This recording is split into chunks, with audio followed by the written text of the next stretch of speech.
सबसे पहले इस सीन को ध्यान से देखो। कुछ नोटिस हुआ? नहीं? तो फिर से देखो।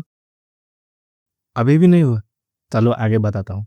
तो भाई लोग, रामायणा का टीजर आ चुका है, जो मूवी हमारे इंडियन सिनेमा को एक और लेवल पे ले जाने वाली थी। 4000 करोड़ बजट। तो उस मूवी की फर्स्ट लुक टीजर को देखकर मैंने कुछ डिटेल्स इकट्ठा किए हैं जो तुम्हारे दिमाग को भी हिला देने वाली। कुछ ऐसे डिटेल्स भी मैंने ढूंढ निकाले हैं जिसको तुम और किसी भी यूट्यूब चैनल पे नहीं देखने वाले। तो चलो डिटेल्स की बात कर लेते हैं। सबसे पहले हम इस सीन की डिटेल की बात करते हैं। जब सबसे पहले मैंने इस सीन को देखा था तो मैंने सोचा कि इस पहिए को दिखाने के पीछे की कारण क्या है, मतलब बिना कोई रीजन वो लोग इस फ्रेम को क्यों दिखाएंगे। तो जब इस सीन को मैंने गौर से देखा तो एक ऐसा डिटेल ढूंढ निकाला है जो तुम्हारे दिमाग को भी शॉक कर देने वाला है। अगर तुम इस पहिए की फ्रेम को काउंट करो, जो लकड़ी का वो है ना फ्रेम, समझ जाओ, तो तुम बताओ वो कितने हैं? 14, राइट। तो इसके पीछे मेकर की एक ब्रिलियंट डिटेलिंग ये है कि वो लोग इसको वनवास से रिलेट कर रहे हैं। अब कैसे? क्योंकि वो लोग अब 14 वर्ष की वनवास के लिए जा रहे हैं, तो हो गया ना 14 फ्रेम्स। अब तीसरी डिटेल ये है कि जो हमें ट्रेलर में ओपनिंग सीन दिखाया जाता है उसमें हम क्लियरली देख सकते हैं कि यहाँ पे एक बहुत बड़ा वार सीक्वेंस चल रहा है। तभी हमें एक बर्ड से एक लड़की गिरते हुए दिखाया जाता है।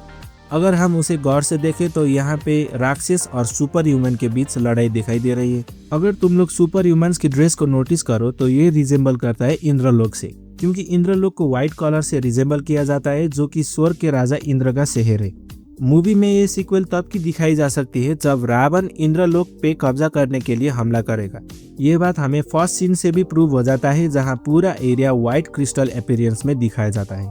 अगर हम इस सीन को ध्यान से नोटिस करें तो रावण के लेफ्ट साइड में हमें थोड़ा तोड़फोड़ देखने को मिल जाता है, जो कि व्हाइट कॉन्क्रीट्स और बिल्डिंग के टुकड़े होते हैं। मतलब ये तब की सीक्वल होगी जब रावण इंद्रलोक पर अपनी जीत हासिल करेगा और अपनी पुष्पक विमान पर लौट रहा होगा। पुष्पक विमान से याद आए, एक और डिटेल इसकी शेप और कलरिंग से है। अगर हम इसकी शेप को ध्यान से देखें तो ये रिजेंबल करता है पुष्पक यानी कि फ्लावर्स को। यहाँ पे मैं मेकर्स के विजन को सैल्यूट करना चाहूंगा, क्योंकि ये बहुत ही इंपॉर्टेंट एस्पेक्ट होगा अगर हम ग्लोबल मार्केट को कैप्चर करना चाहते हैं। अगर ऑनेस्टली बताऊं तो आज से पहले हमें जिस तरह से पुष्पक विमान को दिखाया गया है ये उससे तो काफी यूनिक है। अब अगली डिटेल इस सीन पे है, तो इस सीन को ध्यान से सुनो। इस सीन पे जो आवाज है वो सिर्फ राम को ही सुनाई देती है, क्योंकि उनके पीछे ही लक्ष्मण और सीता कोई भी रिएक्शन नहीं देते। ये आवाज दशरथ राजा की है जब वो अपने आखिरी सांस से पहले राम को पुकार रहे होते हैं, और इसीलिए यहाँ पे राम जी भी बहुत सॉफ्ट रिएक्शन देते हैं जब उनके पिता की अंतिम आवाज उन्हें सुनाई देती है।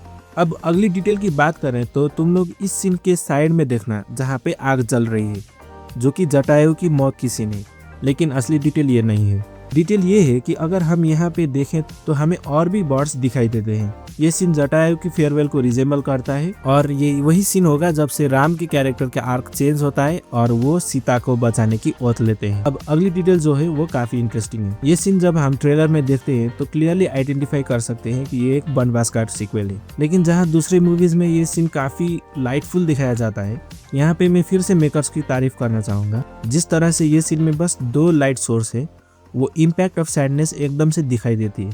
जैसे जैसे वो लोग आगे बढ़ते हैं वैसे और भी लोग दिखाई देते हैं। ये चीज प्योरली लोगों के सॉरोनेस को धीरे धीरे बढ़ते हुए दिखाई देती है, जो कि मुझे पर्सनली काफी अच्छा लगा। तो यही थी वो डिटेल्स जो मैंने ढूंढ निकाली। शायद तुम लोगों को कुछ नया डिटेल्स देखने को मिला होगा। तो अगर तुम लोगों को ये वीडियो अच्छी लगी तो लाइक और चैनल को सब्सक्राइब करना मत भूलना। मैं मिलता हूँ तुमको अगले वीडियो में, तब तक के लिए बाय।